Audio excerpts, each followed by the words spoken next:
Hello friends, and welcome back to the channel. Another season of Alliance War is in the books, and the season rewards were just delivered last night. Woke up to them this morning and saw everybody in the Alliance doing their openings. Had some time this morning to record stuff, so here I am on time for once with my War Rewards video. I know you're all very excited that this isn't coming out like a week from now, so as usual, we're going to cover the rewards section of the video first, and then if you want to stick around after that, I will do my typical review of the season, talk about my fights, which fights I liked, which fights I didn't, how the season ended up faring for us in SSX, that sort of thing. So let's start off with the rewards. These were actually changed starting this season. We finished in the top 10 by the skin of our teeth. We actually finished on the leaderboard in 11th place, and then an alliance in the top 10 ended up getting docked for piloting or cheating or whatever, I don't know. So we finished, we moved up one spot and finished 7th overall in the master bracket, which is 10th overall in the game. So we've got another master title. I think this is the 14th for me, if memory serves, and the next big title is at 20. So 6 more seasons of that, and we get another title. We get a normal 7-star, which is great. I think we'll have 3 7-stars to open today. This is exactly 1.5 tier 4 alpha, so we will have enough for a rank 3 champion after claiming these rewards. I think I know who I'm leaning toward. But I'll probably have to think more about that later. We are done with loyalty crystals, so we'll use all of these to get 7-star shards. We get 20 generic sig stones. That's going to bump me up to 80, and then I think we're getting 30 from the Summer of Suffering Gauntlet next week. So I'm about to have 110 sig stones to use, and I probably should have used these already. I've been completely paralyzed by indecision on what I want to do with these. Titan shards, we are saving all the Titan shards for the rollover, which happens, I think, in 2 weeks now at time of this recording. We should have, I think, 4, maybe 5 total Titan crystals. So let's go ahead and claim these and jump right into the opening. Alright, let's go ahead and go with these 3 basic 7-stars. I actually considered saving these for the pool refresh, which is going to be in 2 weeks when the Titan flips over, but we're here, we might as well open them. There actually aren't many champions that I'm missing out of the base pool at this moment. So my top 2 wants in terms of new champs, I think, would be Red Skull and probably Warlock. I'm missing both of those. Would really, really like to get a Red Skull. Also missing Kindred, but you need to pull him twice for him to be, useful, so I'm not terribly interested in that right now. In terms of first-time dupes that I want, Kushala is probably my top want for a dupe. Onslaught I would love to have duped. Hyperion and Null, and then a dupe on Killmonger I'm also looking for. So hopefully one of those champs pops out of these 3 crystals. So let's go ahead, pop the first one on the spinner here. I saw Kushala on the reel right away there. That would be pretty cool. I just pulled Thing from that selector, from this month's selector, so a first-time dupe on Thing wouldn't be the worst either. I'm probably not going to invest SIGs into him, but that would be a good dupe to have. Alright, first 7-star from Season Rewards is getting us a... more SIGs on Crossbones. Great. I think this is like the 3rd or 4th time I've pulled him from War Rewards. Just, he's great. Don't want to knock him. I can't stand using him. So that's fine. I will probably never rank him up. So not exactly what we're looking for here. Alright, let's go for 7-star number 2.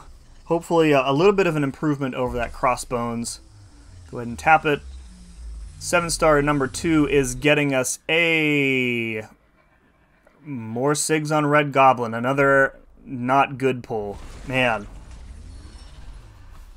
It is not looking good. It is not looking good for me, folks. SIG 40 Red Goblin. Awesome. Along 2 champs that I will never rank up or use.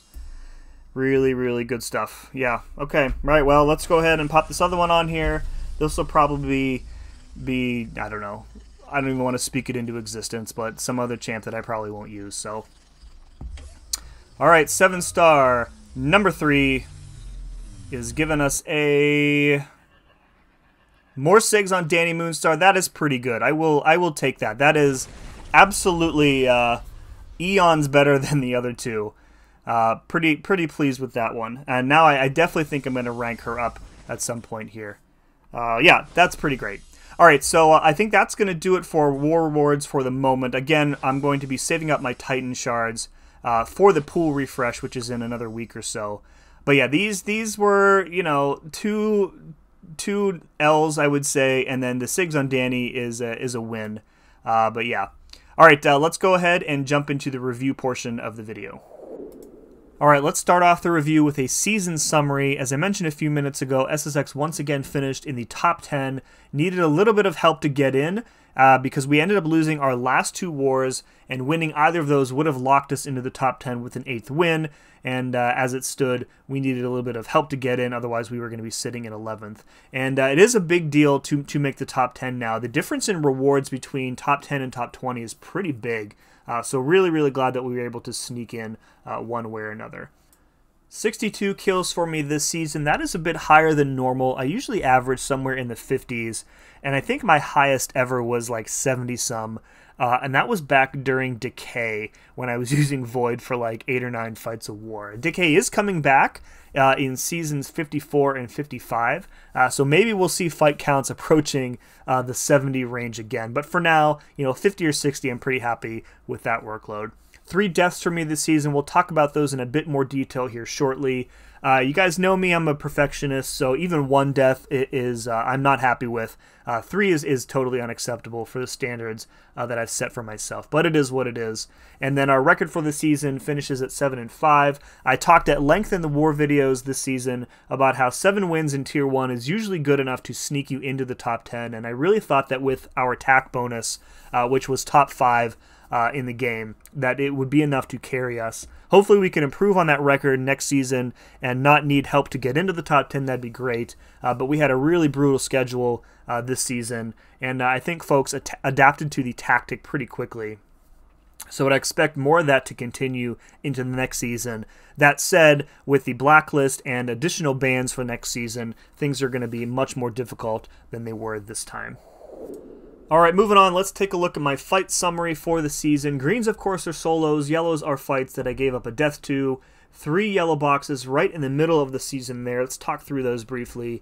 First one was that awful Negasonic fight that I went in with Spider-Punk, where I just couldn't figure out how to get the fight going. I ended up doing 0 damage because she kept healing up from the willpower, and then I had to go back in the second attempt with Ironheart and cleared it rather easily, to be honest. Now, thinking about this fight in particular, this was my first time using Punk in war, my second ever fight using him in war, and I think in hindsight I probably should have pushed back a bit on this assignment, because this is one of his most challenging assignments on the war map. The other 2 battle groups had been doing this matchup with Punk with a lot of success, and this was the first time that we had tried it. And after this, we stopped sending Punk to it in BG3, and we only sent Ironheart. I think Ka took this fight maybe 2 or 3 extra times after this war with Ironheart and had no issues with it. So if we do see that again, we'll probably end up sending Ironheart. But yeah, just a really difficult fight to kind of get a hold of. And then in the same war, I also died to that dust. I talked about it at length in that video, but I was still like kind of on tilt from how poorly that Negasonic fight went, that I made a really simple and stupid mistake against that dust that ended up causing her to go unblockable, and I couldn't recover. And as you can see, we took that dust fight 4 other times this season, all successfully, and by the end of the season, I had that fight on complete lockdown. So I feel like the dust fight was definitely avoidable if I had just taken like a little bit of a break and come back when I was a bit calmer. And then in war number 8, we died to the Enchantress on Polka Dot Power. That was a planning mistake by me. I assigned myself that fight. I wanted that fight just because of how easily I was able to take Bullseye on that same node in the previous war. Failed to account for the interaction that Enchantress has with her 1 spell where she heals from energy damage. So as soon as we popped an Incinerate on her, the tactics started going crazy, her power gain started going crazy, and we were unable to get tracking up and counter the miss, and we just completely blew it there. So that one, I think, was just a bad assignment. There was no way that I was going to get through that fight unless I had maybe thought to to use the Rupture pre-fight. But again, on Polka Dot Power with a Stunning Reflection, you want the Incinerates to shut off the Stunning Reflection node. So there are better options, I think, for an Enchantress on that node than Ironheart with a Rupture. And other than that, the fights went pretty well. So in terms of my least favorite fight, I tend not to look at the fights that I died to as my least favorite fights throughout the season. But it is really, really difficult to pick against that Negasonic in War 7 with Spider-Punk. That was just such a phenomenally bad effort on my part, and I've died to fights before, but to die to a fight and literally leave the defender with a full yellow bar of health is just a new level of terrible. So I'm going to kind of break my rule this season and go with that Negasonic fight as my least favorite. Now, when it comes to my favorite fight of the season, I think there was really only one option here, and that is the Enchantress boss fight in War 12 that I took with Void. And, we had a lot of really good Ironheart fights this season, but when it comes to, taking out the latest big bad defender on the boss node with my favorite champion in the game, who I also recently got up to rank 3 and max sig, just kind of everything kind of came together. And that was a fight in particular that I was extremely nervous about doing. It came down to either me taking that fight or we had a rank 3 Luke available in the battle group with Clown. Joe was banned. Joe's probably the best and fastest option for an Enchantress boss. Clown and I kind of talked back and forth. Neither of us were really too confident about taking it. And I finally said, I have a template that we got from another friend in For Loki. Let me go ahead and try. And I dueled so many times against Enchantress with Void, just trying to get the fight down, trying to figure out how best to manage her spells at the start of the fight, how to handle specifically the untouchable if you trigger a miss on your first hit, countering the heavy. And my dueling, my practice paid off. And that was one of my favorite solos, I think, in my entire time here in SSX. So really, really proud of that fight. All right, moving on, let's take a look at all of my assigned attackers for the season. And coming in at number 1, the champion with a sizable lead over everybody else, Ironheart with 26 assigned fights. This was not surprising at all, especially since I was more involved in planning this season. I really wanted to get myself as many Ironheart fights as I could, and I knew kind of going into this tactic that she was going to be one of the best tactic attackers, and she was never going to be banned because people really underrate her. She's taken so many fights. She just turns off stuff very, very easily with her tracking. And, I've been a big proponent of Ironheart since she was added to the game, kind of, preaching about how much utility she has. And I've listened to a lot of people poo-pooing her because she's not, a 52k Battlegrounds attacker and whatever. So, yeah, really happy to kind of finally see her get her due, as it were. Coming in at number 2, also no surprise there, Void. Yeah, I expect that number to probably climb next season as better options for this tactic are banned. I don't think Void is strong enough in this tactic to warrant a ban. But so we'll probably see some more use out of him. Chavez, we took a bunch of Chavez fights this season, mostly fights that we've taken before, those Adam Warlocks, those Gores, and a Maestro here or there. Carl making a return this season. Haven't seen him at the top of this list in quite some time. I used to bring Carl quite a bit to war. I think all 4 of these fights were against that Null on Path 4B, which now that I have a Wiccan duped, I will try to avoid bringing Carl to that fight again and prefer to use Wiccan if I am able to. And then rounding out the top 5, we have a 3-way tie between Deathless Vision, Negasonic, and Viv Vision. D-Viz was pretty fun to use this season. His heal block is just so easy to get active. It lasts for a long time, and you have good overlapping or refreshing of it. Just a really solid tactic attacker, I think. Hopefully we see a bit more of him next season. Negasonic, just, one of the easiest skill defender counters in the game. She just turns everything off, and she's like so brain dead when it comes to countering skill fights. And then Viv, we had a couple of really fun Viv fights this season, a couple Havocs, I think.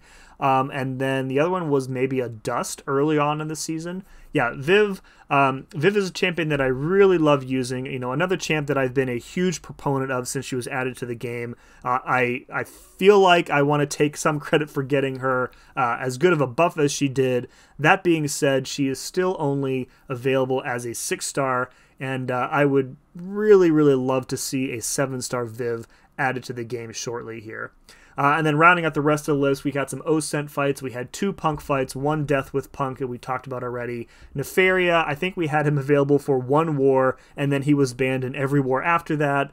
Deathstrike, didn't get much action with her this season, and then I ranked up Luke late in the season, so we only ended up with 1 fight with him. But otherwise, a pretty solid list of attackers. All right, real quick, let's cover the bans for this past season. And again, these are the champions that were banned for us, not the champions that we were banning for the other team.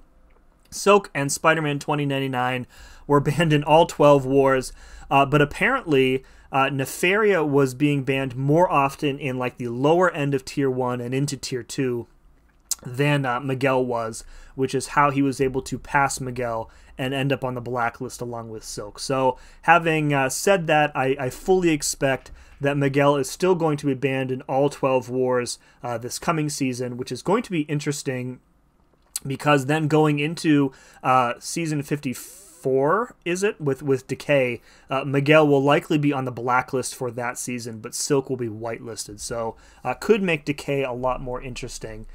Luke Cage, I expect, will be banned in pretty much every war next season as well, along with Professor X. Professor X is so busted with power backs against so many of the difficult matchups on the war map, especially against Enchantress. He definitely warrants a ban. Deathstrike was a champion that I thought would be banned more often, only in 1/3 of the wars. Joe Fixit was banned toward the end of the season, and then a couple of stray bans hitting Omega Sentinel, Shuri, and Void. Those were early on in the season when I think people really hadn't figured out the tactics. So I expect this to look a little bit different at the end of next season.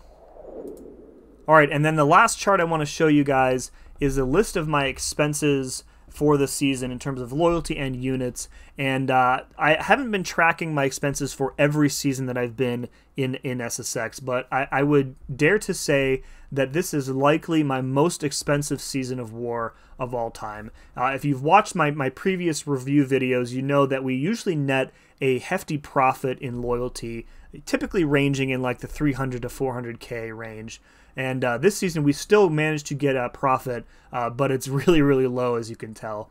And a big thing with that was the amount of special boosts and power back boosts that we're using this season, along with the advanced power boost and the invulns. I feel like my usage of those climbed this season, especially since, you know, with that 4B Dust fight, it pretty much necessitated an advanced power boost every time I took that fight. We did see an uptick in potions, especially with a couple of extra deaths more than usual this season. Didn't really end up using many units, just only on energy refills. And then we only won 7 wars this season, so the income was a bit lower than expected as well. And then finally, as I like to do in all of these war rewards and review videos, I want to spend a few minutes giving a huge shout out and a thank you to all of the officers and planners in SSX, specifically those in Battle Group 3 with me.